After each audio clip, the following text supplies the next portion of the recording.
and welcome back to the Throstlecast. It's been a while, quite a few months in fact, but we're back, not for a great reason, more because there's quite a lot of things that need to be, I feel I should discuss. But before we get into this Throstlecast, a quick disclaimer: all of the things I say in this are just my personal opinion. I'm not stating them as fact. It's an opinion podcast, really. I mean, the whole channel, it says gaming there, but it's now LB News and Opinions to Clue, of course, is in the name.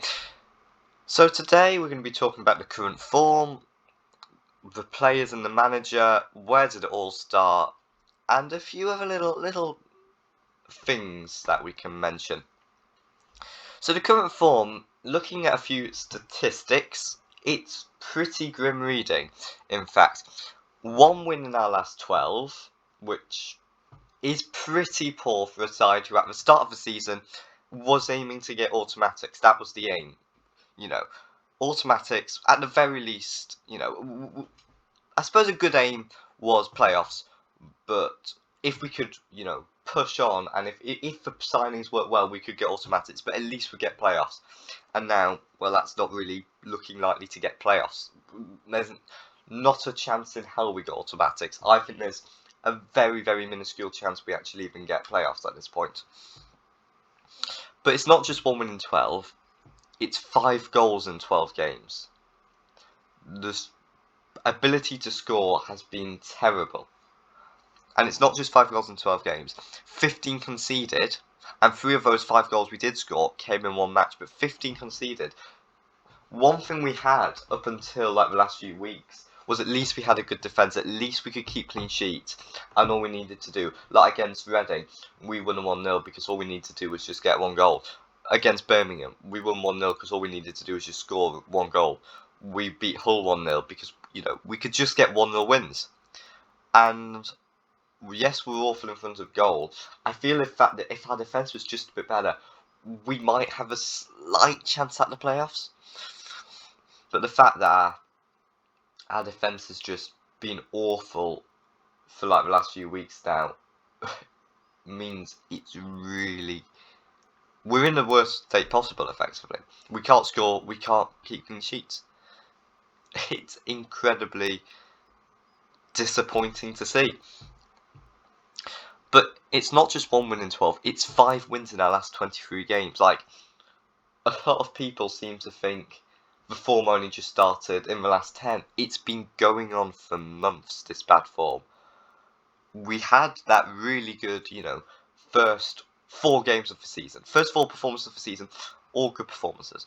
All looked like we could get playoffs. We then went away to Peterborough. We had a poor performance, but we won. And I think, at the time, there was a part of me that thought, I hope that wasn't us finally being found out. I hope that wasn't a side that has found a way to stop the press, and that's going to mean our season's going to crumble. I'm more away from that game thinking, look at that. We don't have to play really well. We don't have to put an 8 out of 10, 9 out of 10 performance in to win a game. It looked really promising, that Peterborough game. But since then, you had the Millwall game, the Derby game, the Preston away game, that all were just really, really poor performances, and that's what we grew to see up until the last 5 or 6 games, when it's gone from that, but worse.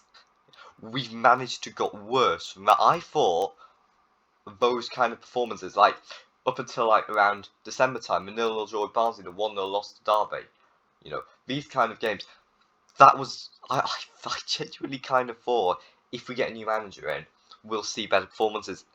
I don't think, and this leads us on nicely to our next, subject. Players and managers. Is it the manager's fault? Is it the player's fault? Honestly, I don't know. I think it's really hard to tell.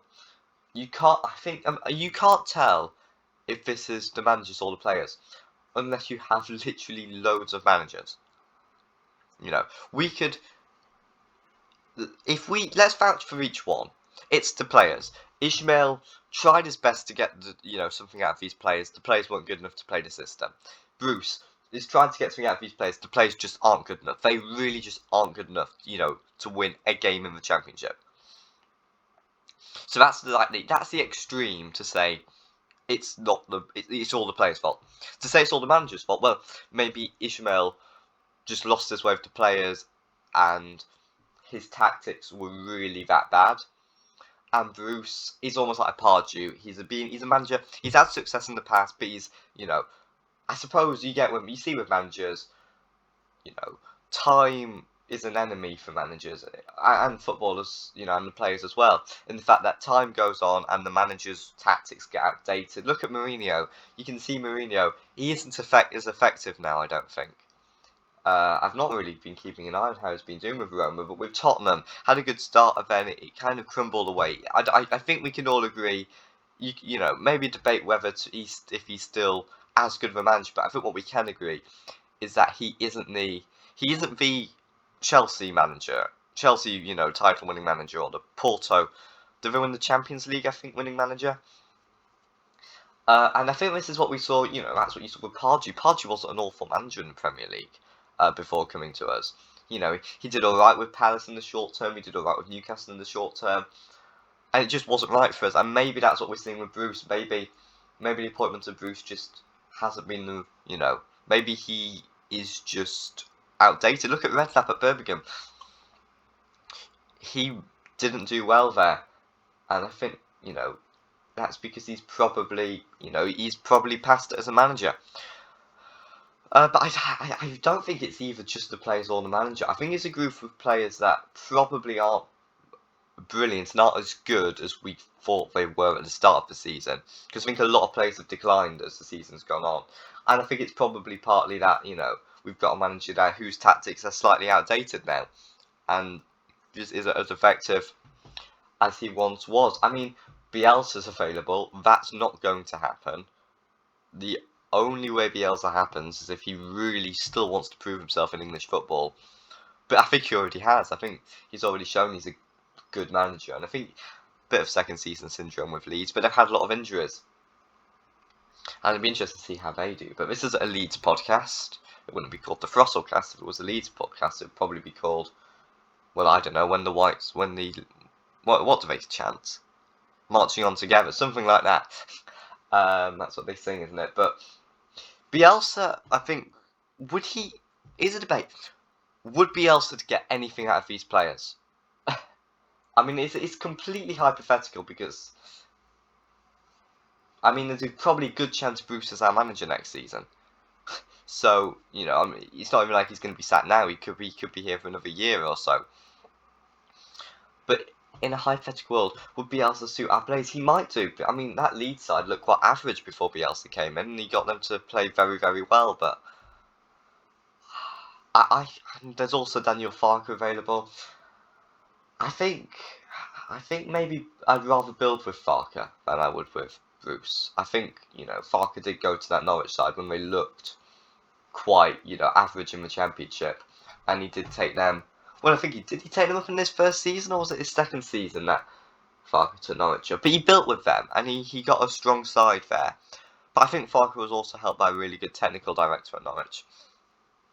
But going back onto the players and managers, I would frankly say it's a bit of both. But I think we need a big rebuild in the summer. I think whoever our manager is, I think a lot of these players need to go. I think maybe we just need to bring in players that are just going to fight and really want to be here, really want to fight for the place every single week. They're going to fight and they're going to put 100% in. What's the worst that can happen? I mean, the worst that can happen is the players put a fight in, but they're awful and we're relegated. That's possible. But even if we just run a bit like in Millwall, the way Millwall have those players that will put 100% in every week, I'd probably rather see that than just... I'd rather see us in mid-table in the Championship with players that fight every week, than mid-table in the Championship with players that are awful one week, but the other week they'll show quality and will win.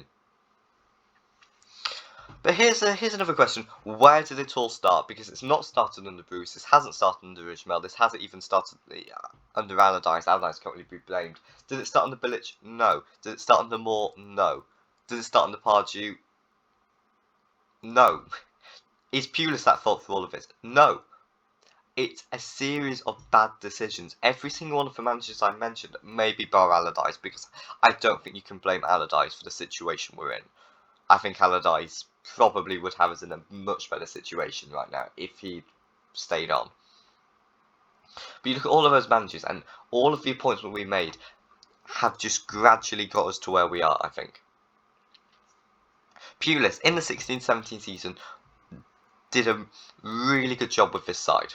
You know, we were challenging for Europe, I remember, for quite a lot of that season. It was brilliant. I don't think we didn't realise how lucky we were to have those players back then. But since then, he should have been sacked, I think, after, because like we didn't win any of our last 10. That probably should have seen him get the sack, in my opinion. And then we obviously would have rebuilt then. Funny thing is, I could probably go, do a podcast completely talking about around that time, because I thought it was a really interesting time for the club. Funny thing is, though, that summer transfer window, I was very optimistic. I thought, I was obviously wrong, but I thought maybe we challenge for Europe. Maybe we get European football. We were 8th for a lot of that season. We were close. We've added Krovinovic, who's apparently one of the best midfielders in the Liga. We've added Jay Rodriguez, who can, get a few goals. We've added Kieran Gibbs, who at least is a top 10 left back. Hegazi turned out to be quite good. He looked really good in his first 2 or 3 games, I think. And we managed to keep Johnny Evans, and we still had players like Ben Foster, and Matt Phillips was really good the previous season. So all of these things combined made you thought, well, can we push on? And it was just despite 3 really early promising games, it was just a disaster. I think maybe Pulis might have kept us up if we stuck with him, but again, similar with Ishmael, with Pulis, I don't think it was necessary. I don't think sacking Pulis was the wrong option, just as I don't think sacking Ishmael was the wrong option. Just as I don't think sacking Bilic was the wrong option. I think Pardew, obviously, that was a disaster. We know that. We don't need to talk about that. Everybody knows that Pardew appointment was a disaster. And we got relegated. And I think the Moore time was a funny time, wasn't it? The time under Darren Moore. Because I think if Harvey Barnes was still at the club, we probably would have stayed up. And that was it felt odd that time at the club. Like, the performances were weird, I felt, We didn't really look like challenging or scoring a goal for a lot of the game. And then we just seemed to have like 20 minutes, 15 minutes where we just looked amazing. And we'd score 4 goals in those 15-20 minutes. It was really strange. It was a very odd time at the club. And of course, Moore was sacked, and we brought in Shan. And we did bring in Shan. Shan took over. I'm basically just reminiscing. This isn't really saying where the problems are. But I suppose maybe this could all be different if we sacked Pulis. We brought in a good mid-table manager. Maybe we'd be mid-table in the Premier League now. Maybe we'd be challenging for Europe now. Maybe we would have got a manager, and that would have taken what Pulis did do, the positives, built on that, and we would have been doing really well. But we're not, and there's no point focusing on the past. But focusing on the future is pretty